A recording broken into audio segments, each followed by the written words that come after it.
ODB in the Brooklyn Zoo. Wu-Tang Clan. Ain't nothing to fuck with. How y'all doing today? Once again, it's your boy Steve B. I got something very personal that I want to talk about today. And that's mental illness, substance abuse, self-medicating, and suicide. Some fucked up shit that happens to people. A lot of my people I look up to over the years, in one way or another, has died in this way. And people we all love, artists we look up to, family members, friends. We've lost a lot of people in our lifetime. Too soon. They had a long life to live and we lost them. And ODB is one of them for me. He's somebody I really looked up to in my life.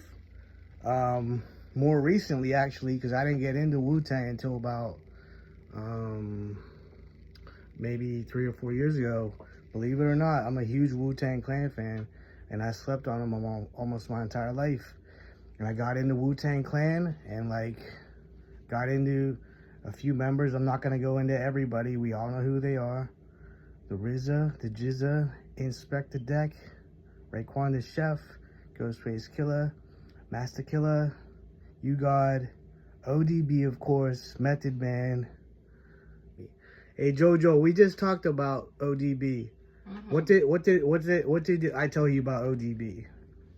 Why do I like ODB specifically so much?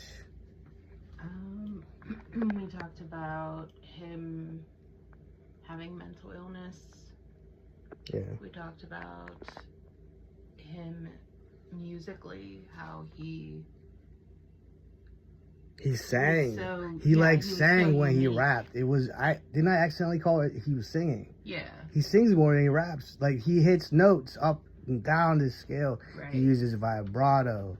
He has a lot of feeling behind his lyrics, and it's not always what he says, it's how he says it. It's like notes on a scale. It's like jazz to me. When I listen to ODB, he's like something else. Right. And I compared him a little bit to Brian Wilson. I compared him a little bit to Thelonious Monk, to two other people that suffer from mental illness, and I really look up to these people. Brian Wilson is still alive, thank God. I'm not sure when Thelonious Monk died. Thelonious Monk, if y'all don't know, he was a piano player, and I believe he has schizophrenia. He would get up, he would play a solo. He would stand up from the piano, chair, and he'd start doing a dance. He was like feeling the music, and he would start dancing around the piano in between solos. He would practice his music for 8 hours a day, over and over the same piece, until it became his. He would practice the same licks over and over again until it was like, okay, that's a Thelonious solo. That's my solo. That's a Thelonious solo. Like these guys were passionate about music. Brian Wilson created some memorable music that we'll always remember. He's still making music. He made music even when he was sick. He made music even whenever he was sick and he was laying in bed. He would still get up and somehow make music. He was forced to make music sometimes, but he was still making music. I've heard recordings of him just banging on a piano, belting out tunes and shit. But these are some of my favorite artists, and they had mental illness.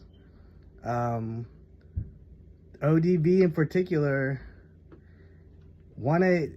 I don't know exactly what was wrong with ODB because I've heard people speculate, and I've seen him in interviews, and he seems like he's way messed up in some interviews he's done. I don't know if he's on drugs or if he's just messed up in the head, but ODB mentally, he's gone up and down his whole career that he was alive, and he unfortunately he died.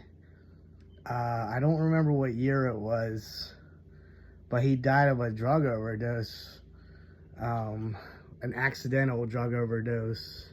I'm not gonna get into all of that, but we lost him way too soon. I think people say that the Wu-Tang Clan wasn't the same after he left, and I gotta agree with them. I think he was like one of the biggest voices in Wu-Tang Clan, and he'll forever be missed. I remember hearing ODB when I was growing up, and I didn't know Wu-Tang, and I would hear him on like Mariah Carey, and I would hear him on Ghetto Superstar, and I was like, who is this guy? Like like even growing up, I was drawn to ODB. I didn't even know anything about him, but I knew he was special, growing up. But yeah, but he didn't feel right unless he was on drugs. Like he self-medicated with all kinds he would self-medicate on anything he can get his hands on, because he didn't feel right unless he was high. Like he didn't feel like himself unless he was high on something. And I've read about many things about ODB. He got messed up whenever he went to jail. He was in jail for 3 years, and nobody came to see him while he was in jail, and that's what crippled him. He got messed up in jail, and he thought people were trying to kill him. He couldn't sleep. He didn't sleep for like the whole time he was in jail. He didn't even sleep, and he was scared. And that's where he got really bad, was when he was in jail. And then when he got out of jail,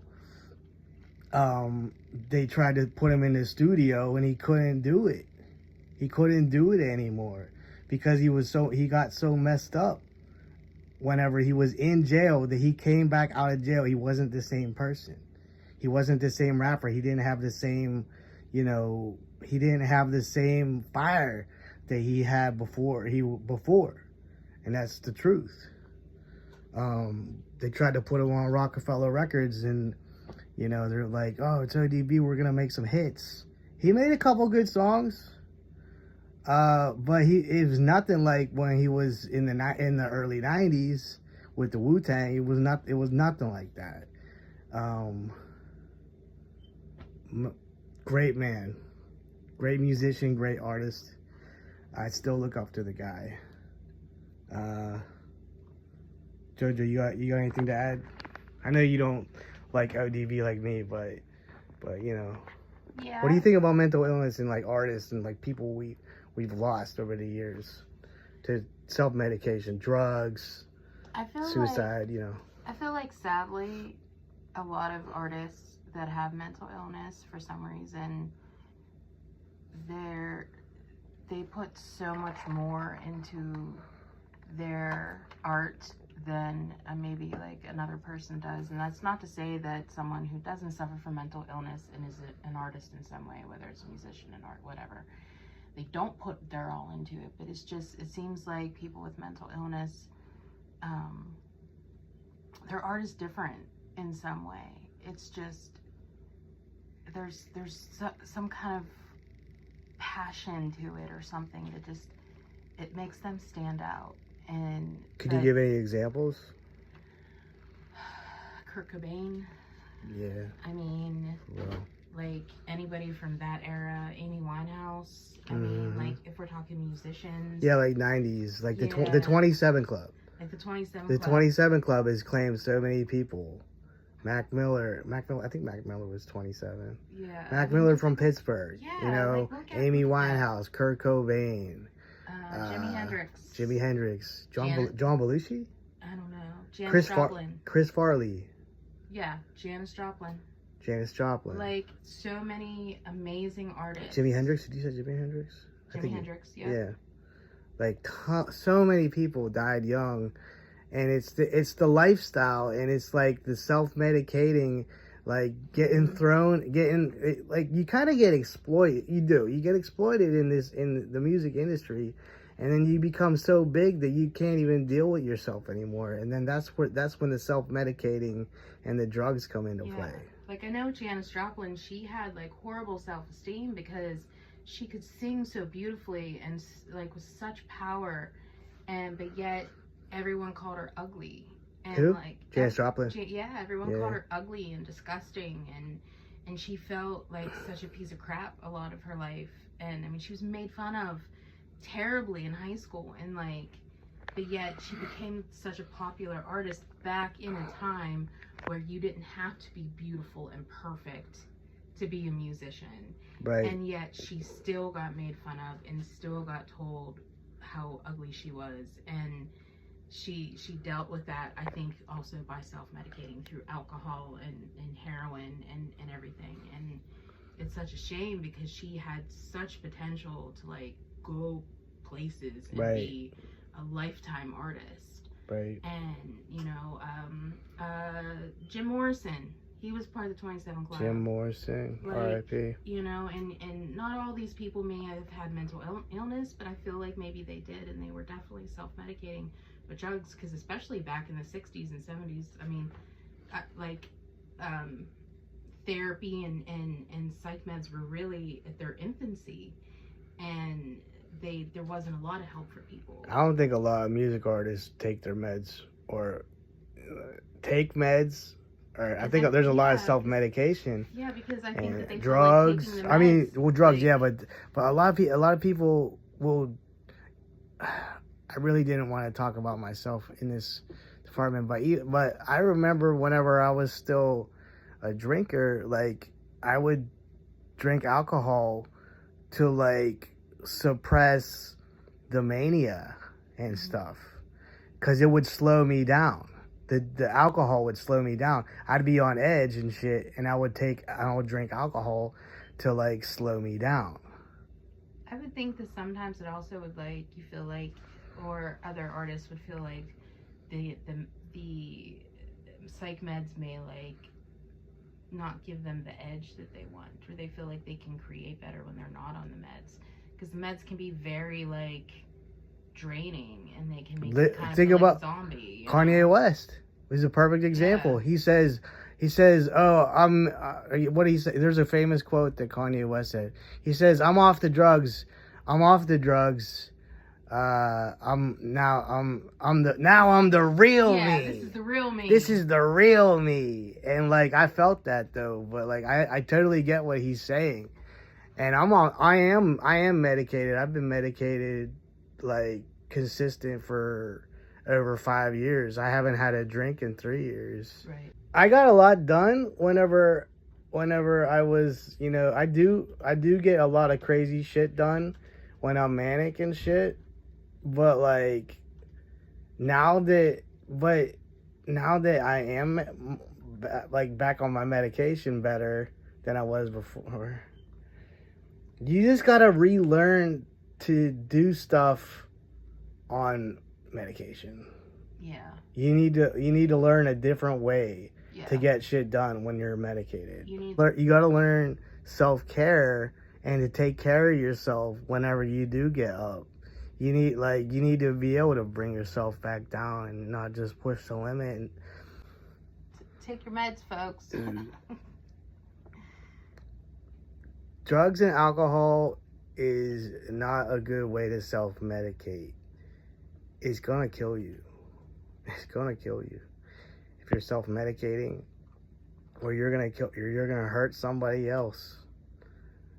Because when you're self-medicating and you got something wrong with you, there literally is no limit. And how many artists have we lost that have like self-medicated and like it just led to their death? I can just think of two right now. Michael Jackson and Prince. They were on tranquilizers and shit. And they weren't even trying to like get high. They just wanted to take meds so they could sleep. Michael Jackson wanted to sleep, and Prince was in pain. Yeah. Like Prince was in pain. Like I think his back was messed up. Right. And he was taking meds for pain. Like it wasn't even like he was trying to get high. And we lost like two amazing artists. I mean, I'm more of a Prince fan than a Michael Jackson fan, but like Prince was a an amazing artist, and like he's gone. Whitney Houston. Whitney Houston, like Who? Yeah, like so many people. So many people have accidental deaths. Who's that trumpet player I was just talking about? Baker? Chet Baker. Teeth deteriorated. That's bad for a trumpet player. Yeah, you need your teeth if you're a trumpet player. Brush your teeth, all y'all trumpet players, or things are not gonna go great. He was eventually arrested for forging heroin prescriptions. Yeah, I think he died of a heroin overdose, and he like fell out of a window or something. It should have a death. Early on May 13th, 1988, Baker was found dead on the street below his room in Hotel Prins Hendrik, Amsterdam, with serious wounds to his head, apparently having fallen from the second-story window. Heroin and cocaine were found in his room and in his body. So he had a speedball, heroin and cocaine. Heroin and cocaine. He had a speedball and he fell out of his window. According to another account, he busted his head. He inadvertently locked himself out of his room and fell while attempting to cross from the balcony of the vacant room adjacent to his own. Oh. So I thought he was just like nodding off and fell out of the window, but I guess he was trying to do shit. Yeah, he was and he fell. Walked out and was trying to climb through the window or something. Still an accidental death. Still, yeah. But what I'm getting at is, I look up to Chet Baker. I look up to there's a lot of jazz artists that that took substances, and like I used to think that taking substances gave me an edge whenever I was playing. I used to be in another band, and I would have a fifth of Goldschlager in my trumpet bag, and I would sneak off and take slugs of alcohol before shows, and I thought it gave me an edge. And it doesn't give you an edge because it's unpredictable. You're gonna play differently every time. You get drunk and you're trying to play, like maybe it'll give you some confidence, but it definitely does not give you an edge to play drunk. It gives you a little bit more confidence, but you're going to play sloppy. You're going to play unexpected problems are going to arise when you play drunk, and then people will just laugh at you, be like, oh, look at him, he's drunk. People can tell when you're drunk on stage. Prime example, Marilyn Manson. Dude gets fucked up and he can't even play shows. He can't even play half of his shows because he's so fucked up, like on tour. And that's where I'm going to end it. Y'all have a great life.